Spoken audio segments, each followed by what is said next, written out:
Bismillahirrahmanirrahim. Alhamdulillahi Rabbil Alamin.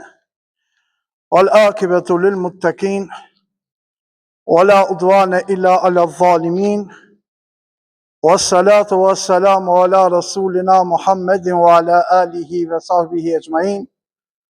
قال الله تبارك وتعالى في القرآن الكريم بعد أعوذ بالله من الشيطان الرجيم بسم الله الرحمن الرحيم إذ قال ليوسف لأبيه يا أبت إني رأيت 11 كوكبا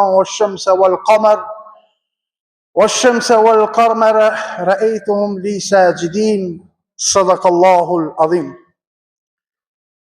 Falënderimi dhe lavdrimi i takon Allahu xhaleshanuhu, atë e falenderojmë, prej tij falë dhe ndihmë kërkojmë. Salavat dhe selam i dërgojmë Muhammed Mustafa sallallahu alaihi wasallam, familjes së tij, shokëve të tij, dhe të gjithë atyre që e pasuan dhe e pasojnë rrugën e Muhammed Mustafa sallallahu alaihi wasallam deri në ditën e Kiametit. Të respektuar vëllezër besimtar, do të vazhdojmë sonte që shpjegojmë pjesë nga surja Jusufe që do të ndalemi te ëndra e Jusufit alayhis salam. Para se të flasim për ëndrën e Jusufit alayhis salam, e shoh rrugës të them disa fjalë në veçanti rreth ëndrës. Rreth ëndrës kanë folë shumë njerëz me dije apo pa dije. Unë do të mundohem këto që të shpjegoj disa rregulla, dispozita që kanë të bëjnë me ëndrat. Gjithë ata që nuk i përkasin pasuesve të sunetit dhe xhamatit kanë pasur kuptime dhe interpretime të ndryshme për ëndrat. Ëndra është një lloj kuptimi për diçka e cila mund të jetë ose prej melekut ose prej shejtanit. Muhamedi sallallahu alaihi wasallam më së miri ka definuar ëndrën dhe ka thënë: ëndrat ndahen në 3 lloje. Ëndra prej Allahut te xhaleshanuhu, ëndra si rezultati i shqetësimit gjatë ditës dhe ëndra prej shejtanit i cili tenton ta brengosë njeriu me to. Ëndrat mund të jenë të vërteta ose mund të jenë simbole me kuptime të caktuara. Llojin e parë të ëndrave dërgon Allahu xhaleshanuhu përmes melekut. Lloji i dytë është ëndër prej shejtanit. Muhamedi sallallahu alaihi wasallam në një hadith ka thënë: kush shikon ndonjë ëndër të mirë e cila e gëzon, le të falenderojë Allahun xhaleshanuhu, sepse ajo është prej Allahut xhaleshanuhu, dërguar përmes melekut. Ndërsa kush shikon ndonjë ëndër e cila e trishton, le të kërkojë mbrojtje tek Allahu xhaleshanuhu prej shejtanit, sepse kjo është prej tij. Transmetohet nga Aisha radiallahu anha, e cila thot se Muhamedi sallallahu alaihi wasallam fillimi i shpalljes i ka fillu me ëndra të vërteta dhe nuk ka pa ëndër të vërtet vetëm sa ajo ka ndodhur në realitet, ashtu si e ka pa. Kjo lloj ëndre nuk ka nevojë për komentim, sepse kjo ndodh ashtu si shikon ëndruesi. Mund të flitet edhe me ditë tëra për ëndrën, por unë e pas të arsyeshme vetëm se këto 2-3 fjali në lidhje me ëndrën dhe s'ka nevojë që tani jetën tonë të miremi me ëndrat. E pash filan ëndrën, e pash çiket ëndër, e pash çat ëndër dhe mo tani jetën ta çojmë me ëndra.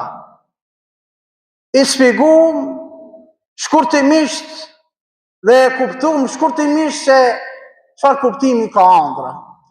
E kur të bëjmë fjalë për ëndrat e pejgamberëve, ato dallojnë shumë prej njerëzve, sepse ato janë ëndra të cilët direkt Allahu xhaleshanuhu i çon për me dhanë mesazhet e tyre.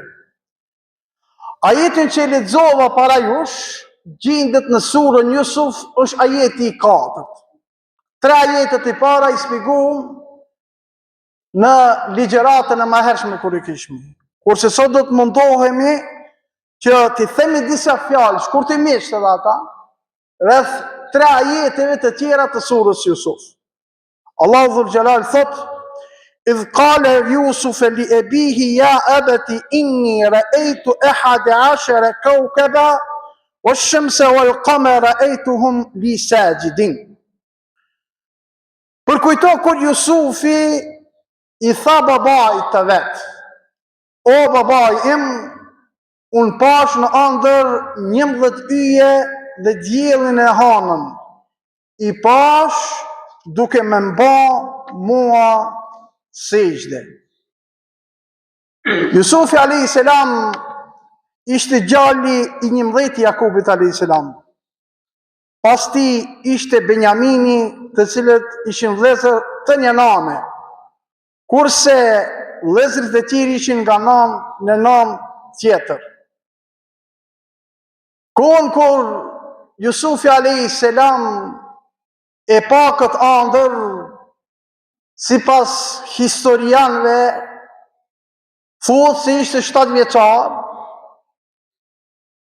11 yjet që i pan ëndër përfaqësonin vëllezërit e tij, dielli përfaqësonte baban e tij, Jakubin a.s., ndërsa hana përfaqësonte tezën e tij, Lajan, sepse nana i kishte vdekur më herët. Urtësia e shfaqjes së vëllezërve të tij në formën e yjeve është se vëllezërit janë faktor ndikues aq rëndësishëm sa japin drejtim rrjedhjes së jetës së njëri tjetrit. Ndërsa përmendja e diellit dhe hanës pas yjeve ishte një shenjë i cila tregonte se Jusufi a.s.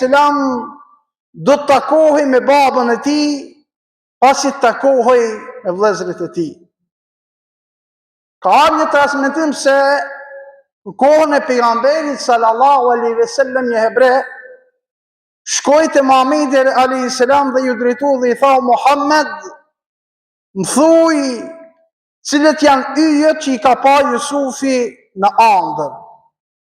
Muhamedi sallallahu alaihi wasallam heshti për një moment, ndërkohë erdhi Xhibrili alayhis salam dhe i tregoi emrat e të gjitha yjeve.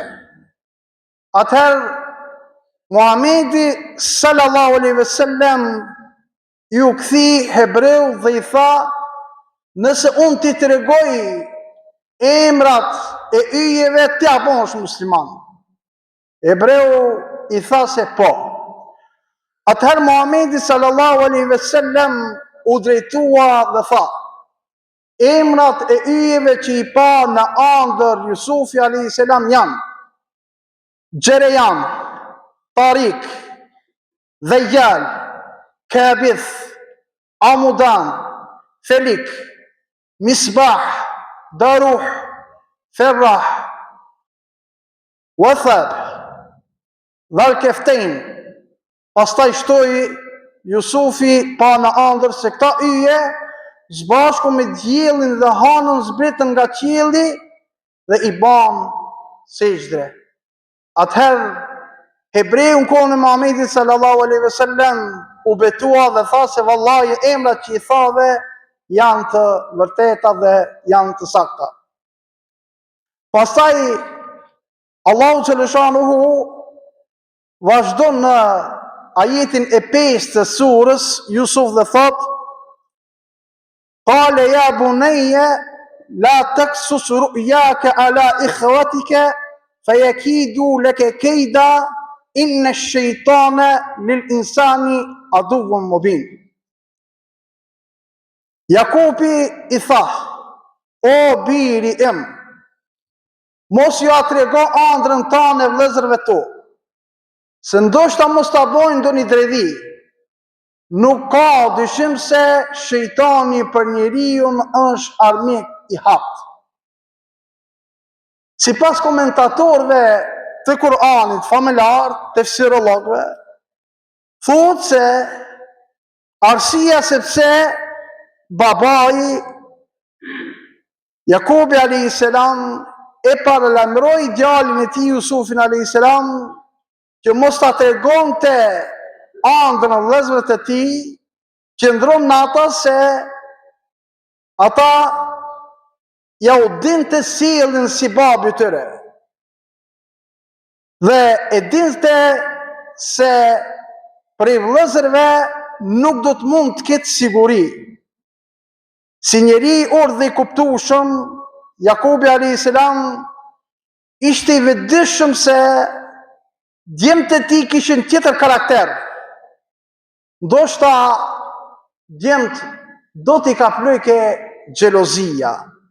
Ndoshta do të fillojshin t'i ngrinden nërmjet veti. Duke i njohur mirë si babë, ja mund me indja se ata mund të përgatitin ndonjë kurth Jusufit a.s. Për këtë arsye, Jakubi a.s. paralajmëron Jusufin a.s. për armiqsinë e shejtanit dhe e këshilloi që t'jetë i kujdesshëm. To vëllezër të ndershëm besimtar, duhet të ndalemi secili prej nesh edhe pak të analizojmë këto dy ajete kuranore. Fillimisht duhet të analizojmë ajetin kuranor atëherë kur ju drejtua Jusufi a.s. babait të tij dhe ja tregoi ëndrrën. Mirë po, Jakubi a.s. i dha këshill birit të tij që mos ja u tregoje vëllezërve të tij ëndrrën. Çka kuptojmë këto? To, secili prej nesh mormi një mesazh të fuqishëm se prindërit tonë ne duhet t'i nderojmë. Prindërit tonë ne duhet t'i dëgjojmë. Prindërit tonë dinë më shumë se na. Pa morë parasysh se ne po jetojmë sot në kohën e teknologjisë. Pa morë parasysh se na sot po shohim lloj-lloj shkolle. Ani pse mendojmë se baballarët tonë, nanat tona, s'din, s'kan shkollë, s'kan teknologji, s'kan mobil, s'kan IT, s'kan ket, s'kan atë. Në të mendjen tonë, na mendojmë kështu. Sidomos gjeneratat e reja, djeme vajza. Duhet kujtojmë se këtu qëndron një hikmet shumë i madh. Ishte pejgamberi Zotit Jusufi a.s. ishte në përgatitje për pejgamberin e tij. Nuk u ngut sikur se gjeneratat e reja sot njëherë me alon bajat nanës edhe babës. Aq se ti ke jetu në kohën tënde ti s'di, ti s'merr vesh në këtë kohë. Ti nuk e di o babë ose o mami, nuk e di ti se këtë që shto po bojnë. Besimtari dhe besimtarja zguxojnë të shlohen në avanturë dhe thojnë se ti nuk di, kush se si zguxon babës edhe nanës. Edhe mos me di, do një sen, i gjithdijshëm është vetë Zoti xhaleshano. Çka ndodhi me Jusufin a.s. Jusufi a.s. pasaj du të tregojmë edhe ajetin tjetër me të cilën edhe e përfundojmë ligjëratën e sonë. Ishte ai i cili i ka ditë edhe kuptimin, interpretimin e ëndrrës, sepse në të ardhmen do të jetë interpretuesi më i madh i ëndrave. Po çka? Shkoj te baba, prehi xhetit te baba, u fshet te baba, u konsultu me babën. Nuk i tha babës se nuk diti, nuk i tha babës nuk merr vesh ti, nuk i tha babës se haq se ti plak je. Na sot edhe namazet tona, edhe në agjërimet tona, edhe në zeqatet tona, edhe në sadakat tona, edhe në leximin e Kuranit, baba s'di, nana s'di, na di ma mirë. Sot edhe namazin kër e falin, baba s'di më falë, unë i di ma mirë më falë. Ramazanin unë i di ma mirë se baba dhe nana me ba. Thonë, nuk jemi në rrugë drejtë, nuk jemi në rrugë të marë, vëllezër të ndershëm besimtar, ki din ka ekzistuar edhe pa ti. Ki din ekziston edhe pa ti. Ki din ka me egzistu edhe pa ti edhe në tarmën. Andaj kujdes vëllezër të ndershëm besimtar musliman mi gjonat shkeleshka. Mos i morë mi gjonat me eufori. Pejgamberi Zotit u konsultoi me baban. Çka i tha babës? Ja kallzoi ëndrrën. Baba i tha kujdes mos e u kallzo ëndrrën e vëllezërve të tu. Ndoshta mos ta bëjnë doni dredhi, por ta di se shejtani për njeriu është armik i hap. E dëgjoj baban, sepse baba ka përvojë, sepse baba ka dije, sepse baba është babë. Baba nuk ka zëvendësi, më vëllezër të ndershëm besimtar. E dëgjoj baban, ashtu si thot ti baba jam ashtu është. Nuk ka mbi fjalën tonë mohabet. Nuk ka mbi fjalën tonë koment. S'komentohet fjala e babës. Edhe nëse jo besimtari kimi baballak. Jo kujtoj juve dhe vetës Ibrahimi a.s. babën i kishte ai i cili ndërtoi ke putnat. Ndërtoi si putnave. E nderoj ke e respektoj ke sepse borxhi kimi me nderu me respektu. Muslimani kimi baballak dhe nallat, shu si s'dite, shu si s'merr veshti, shu si koha jote ka shku. Dhe zërë, mos së ditëmi se ndodhi tërmeti, ndodhi vërshimi, ndodhi një ditë të qlon kama. To janë krejt vërejtje për neve se nuk jemi në rrugën e duhur. Dhe Zotë Gjeleshanu që e përmisojmë vetë vetën tonë. Mësimi që duhet të nxjerrim nga kjo ëndra e Jusufit a.s. është se musliman duhet të jenë të kujdesshëm ndaj njerëzve që shkaktojnë përçarje dhe ngatresa dhe ndaj njerëzve që janë dobët në çështjen e fesë. Mos ju tregojnë njerëzve të tillë për zhvillimet e kënaqshme ose gjasat e mira tashme për muslimanët. Jo të shkojmë në kastingucme, e dim që janë fit në gjë, e dim që me gjithë që prit më ngucëm, dikush në shkojmë të ngucme. Jo, tërheku. Mos ngucë, tërheku. Edhe pse ki drejt ti. Tërheku sepse të hakat me bohaj, ban edhe shërë. Por arsye se njerëzit e devotshëm kënaqën kur ju ndodh një punë e mirë muslimanëve. Ban të fuqishëm. Kur morin do një punë të mirë, muslimanët besimtarët kënaqën. Ato të tjerët që quhen në fenë islame hipokrit, munafik, ato kënaqën kur ju ndodh një e pakëndshme muslimanëve. Kur ju ndodh një ngatresë muslimanëve, ata atëherë jetojnë. Dhe ne duhet të jemi nga ata të cilët e përcaktojmë vetë vetën tonë si ku jemi. Duhet të jemi nga ata të cilët i fshehim punët e mira, sepse njerëzit prej inatit, prej zilis, mund na pengojnë, mund na dëmtojnë për me përfundu ndonjë punë. Derisa ta kryjmë punën, majmë shef, pastaj nuk ka dert. Dhe ta kuptojnë tjerët sepse në fund nuk kanë çka bajnë. Ama na hala pe e bu dhe një punë, nismi edhe folmi. Ma mirë është të më shef një punë, sepse shejtani është armik i hapur i njeriu. Shejtani është ai i cili me zvezveset e tij, me çytjet e tij, ishte ai i cili do ta shohim në vazhdim, ditët në vazhdim, se si do t'i shtije vëllezërit e Jusufit a.s. që të marrin vendim ta mbysin Jusufin a.s. Pastaj nuk do të mund ta mbysin, do ta udhin pos. E shumë ngatresa të tjera të cilët do t'i bojnë Jakubit a.s. Edhe ato i kishte vëllezër, edhe ato bijt pejgamberit ishin, edhe ato të Jakubit a.s. ishin. Mirë po, shejtani vëllezër të ndershëm besimtar nuk flen. Neve na duket se ai flen, po ai asnjëherë nuk flen.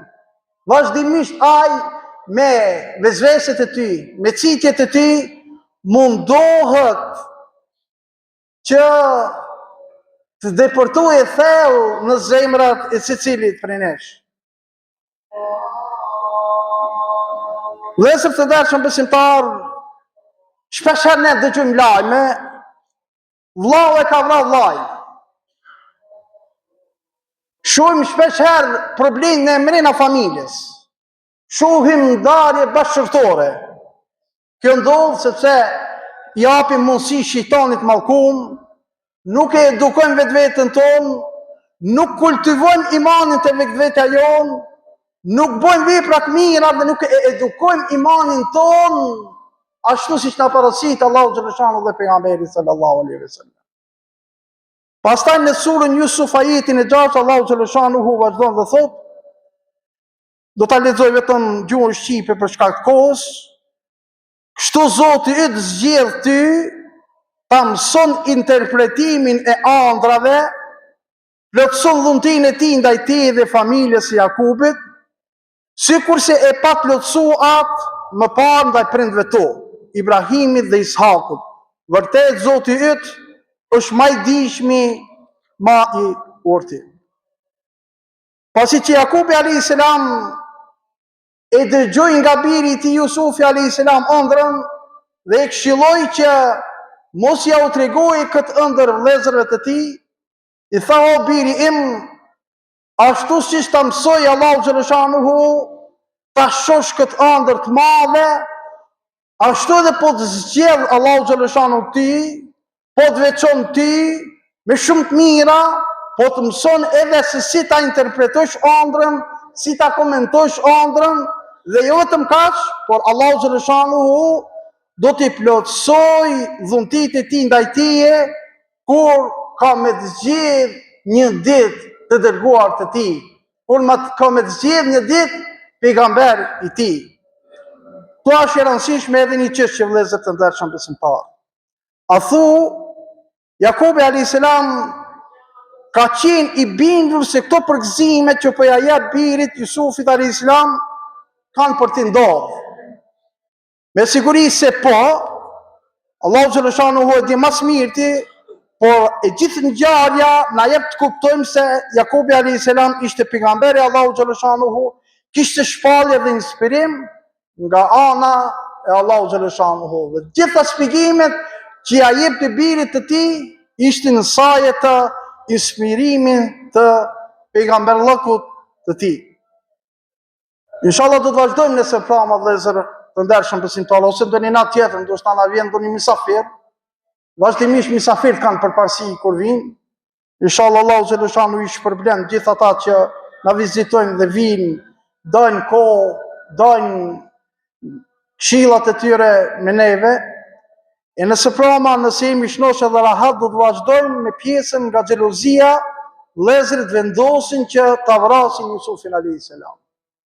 Këtë pjesë, dikun 2-3 ajete do të mundohemi sikur se sa të shpjegojmë. Bashkarisht e lutem Allahun xhaleshanuhu që ibadetet tona t'i pranon. E lutem Allahun xhaleshanuhu që namazet tona t'i pranon. Agjerimin ton t'a pranon. Dhikret tona t'i pranon, sadakat tona t'i pranon. Bashkarisht e lutem Allahun xhaleshanuhu që t'na bëjnë nga ata të cilët e shijojnë me Ramazanin si Ramazan, bëjmë vepra të mira me të cilat vepra nesër do t'i dalmi krijuesit ton Allahut xhaleshanuhu. Elhamdulillahi Rabbil Alamin.